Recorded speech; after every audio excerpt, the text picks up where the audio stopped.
इस कल की मूवमेंट की प्रेस कॉन्फ्रेंस में हार्दिक स्वागत। आज की प्रेस कॉन्फ्रेंस का जो विषय है वह दो विषय हैं। पहला विषय ये है कि हमारे राज्य में अभी चुनाव का बिगुल बजा हुआ और अंतिम पड़ाव की ओर जाने वाले हैं चुनाव। इन चुनाव के प्रचार के लिए हमारे माननीय गृह मंत्री जी श्रीमान अमित शाह जी जो अभी 2 दिवसीय दौरे के लिए हमारे प्रांत में पधारे हुए हैं, कल की मूवमेंट की तरफ से हम उनसे ये अपील करना चाहते हैं कि आप चाहें कि जम्मू वासी आपको वोट करें, आपके नुमाइंदों को चुनकर असेंबली में भेजें, लेकिन एक जो प्रमुख जम्मू शहर की तरफ से आज जो हम एक मांग करना चाहते हैं वह जो आपने 2019 में जो एक फैसला लिया था 370 हटाकर और 35 उठाकर, उसके बाद जो दरबार मुँह की प्रथा को रोकने का जो आपने एक फैसला लिया था, मेहरबानी करके उस फैसले को रोकें, उस प्रथा को बहाल करें। 370 के साथ जम्मू कश्मीर आपके साथ खड़ा है, लेकिन जो दरबार मुँह का फैसला जो था वो बहुत घातक है। जम्मू के व्यापार पर, जम्मू के व्यापारियों पर बहुत बड़ी गहरा आघात हुआ है, गहरी चोट हुई है। फाइनेंशियली इतना क्राइसिस आ चुका है कि लोग आज अपना बिजनेस बंद करके कि दूसरे इलाकों में पलायन करने के लिए सोच रहे हैं।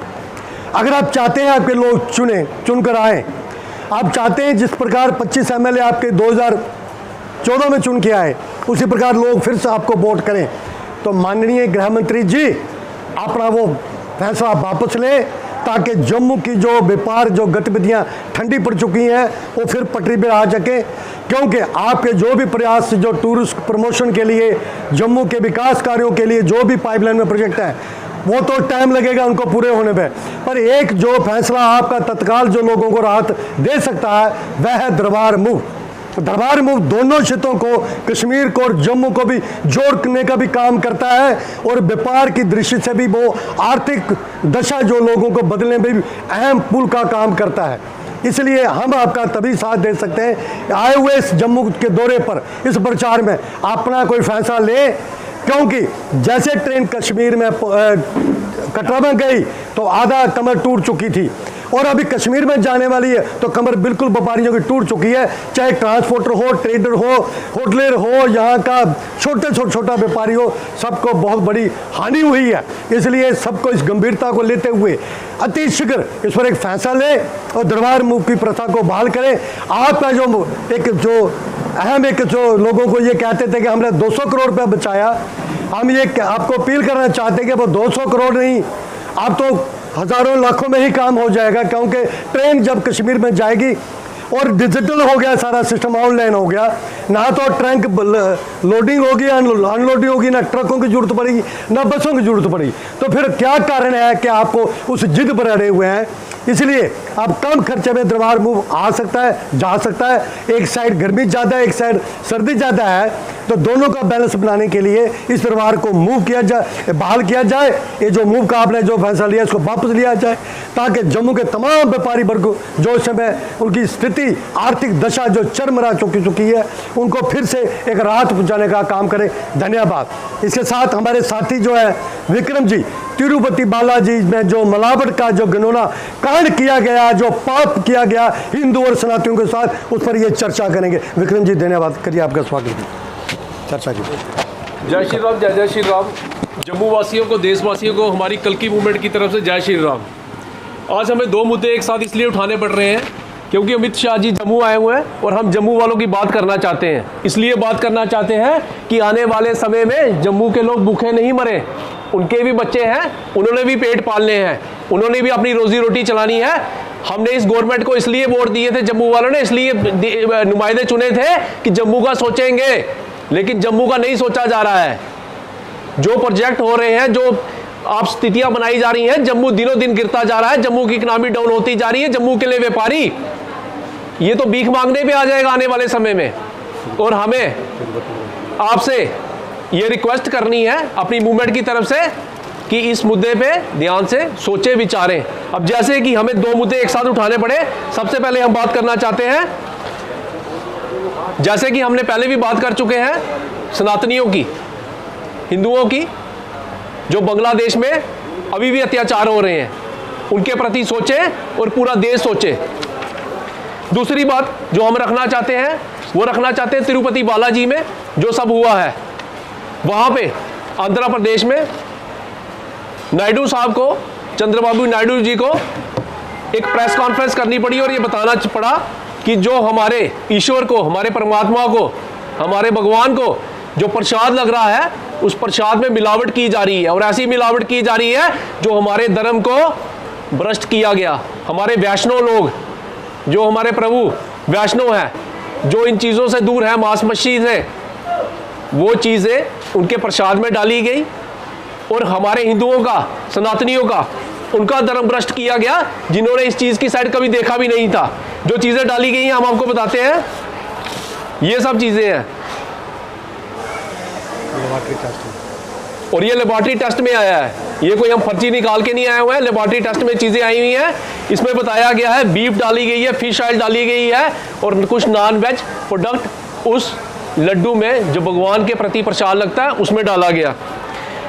अब इतने बड़ी गलतियां हो रही हैं और ऐसी जगह हो रही हैं जहाँ पे साउथ में, वहाँ पे इतनी आस्था का विषय है, पूरे देश की आस्था का विषय है, एक मंदिर का आस्था का विषय नहीं है, ना एक स्टेट की आस्था का विषय है, पूरे सनातनी की आस्था का विषय है, पूरे हिंदुओं की आस्था का विषय है। और हमारे पुजारी जी उस मंदिर के जो, इन्होंने ट्रस्ट के साथ बात करी कि भाई ये जो प्रसाद लग रहा है इसके अंदर कुछ ना कुछ मिलावट है, कुछ ना कुछ इसके अंदर गलती हो रही है, लेकिन उनकी बात को अनसुना किया गया।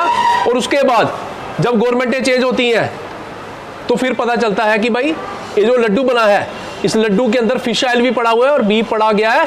जिस सनातनी ने ये देखा होगा, जिसने किया होगा, जिस पूरी उम्र वैष्णव रहा होगा, एक अपने पूरे मर्यादा के साथ जिसने जीवन व्यतीत किया होगा, उसके दिल पे क्या गुजरी?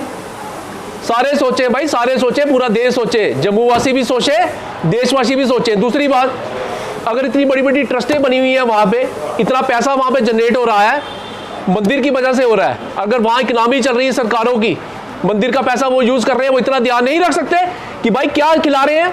अगर प्रसाद लग रहा है, कैसा प्रसाद लग रहा है? और अगर पुजारी ने वहां पे उस चीज को ऑब्जेक्ट किया तो क्यों नहीं उस पर बात की गई? क्यों नहीं उस पर बात की गई? क्यों नहीं उस पर चर्चा की? क्यों नहीं उसको टेस्ट, लेबॉर्ट्री टेस्ट क्यों नहीं कराया गया? और आज के टाइम में जब दूसरी गवर्नमेंट आती है फिर बात उठाते हैं, इसका मतलब कहीं ना कहीं उस सिस्टम में गलती है, कुछ ना कुछ जानबूझ के भी हो सकती हैं गलतियां। अगर ऐसी कोई गलती है उसको लेबॉर्ट्री चेक किया जाए। और दूसरी बात हम बात करना चाहते हैं, जितने भी मंदिर हैं हमारे, जितने भी हमारे सनातनियों के मंदिर हैं, गवर्नमेंट की जो इनके एम्पावर किया हुआ है, गवर्नमेंट के अंडर है, इनको अलग से किया जाए, सनातनी रक्षा बोर्ड बने अलग से एक।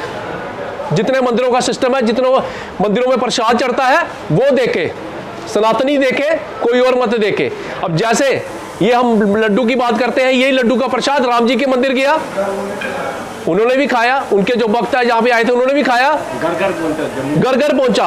और उसके बाद आज के टाइम में जब उनको पता लगता है तो उनके लिए एक आत्महत्या करने का विषय बन जाता है। ये जिसने पूरी उम्र नहीं खाया, जिसने 80 साल या 60 साल या 70 साल का वो वैष्णव जीवन जी रहा अपने, उसको गलती से खिलाया गया, वो भी भगवान का प्रसाद। कैसे मंदिर चला रहे हैं आप, कैसी ट्रस्टें चला रहे हैं, इसमें सोचा जाए। और दूसरी बात, अगर नहीं सोचा गया, कार्रवाई नहीं हुई ऐसे लोगों पे, ऐसे तत्वों को, तो हमारे सनातनी पूरे देश में इस पे प्रोटेस्ट करने के लिए तैयार है, रोडों पे बैठने के लिए तैयार है, धरने देने के लिए बैठने के लिए तैयार है, भूख हड़ताल करने के लिए तैयार है। प्रशासन सोचे, गवर्नमेंट सोचे क्या कर रहे हैं और कहां पे लेके जा रहे हैं आप सनातनियों को। इस टाइम वोट बैंक का है, वोट का समय चल रहा है, इलेक्शन का समय चल रहा है, वोट भी दो, सोच समझ के दो और उनसे पूछो कि सनातनियों की आस्था के साथ ही अटैक क्यों किया जाता है, क्यों सनातनियों को हर टाइम पिन पॉइंट किया जाता है। जय श्री राम, जय श्री राम। चाहते क्या है? यही नहीं, यहाँ तक किया गया कि जो लोग मंदिर वहाँ नहीं गए हैं अयोध्या में, यहाँ उन्होंने ही नहीं खाली खाया ये प्रसाद, एक पर्टिकुलर पार्टी के द्वारा अपनी चर्चा करने के लिए, अपना नाम कमाने के लिए ये प्रसाद हर स्टेट में, हर शहर में अपने कार्यकर्ताओं द्वारा घर घर पहुंचाया गया है। इसका मतलब आप एक धर्म, सभी हिंदुओं का धर्म भ्रष्ट करने के लिए चले हो। इस बात पे भी देखा जाना चाहिए कि किसने वहाँ से ये ऑर्डर पे, किसके ऑर्डर पे ये घर घर अयोध्या के लिए प्रसाद आया, किसने ये ऑर्डर किया? जब वो जानता था कि इस प्रसाद में मिलावट है तो क्यों वहाँ से लाया गया और लाकर वहीं तक सीमित नहीं रहा। ये जरूरी नहीं है कि कोई बंदा तिरुपति नहीं गया तो उसने नहीं खाया तो वो बच गया। ये प्रसाद घर घर आएगा। ये जब राम मंदिर जी का उद्घाटन हुआ तो इस प्रसाद को घर घर पहुंचाया गया। ये बात भी देखने योग्य है कि क्यों किया गया, क्या कहीं जानबूझ कर तो नहीं किया गया। धन्यवाद।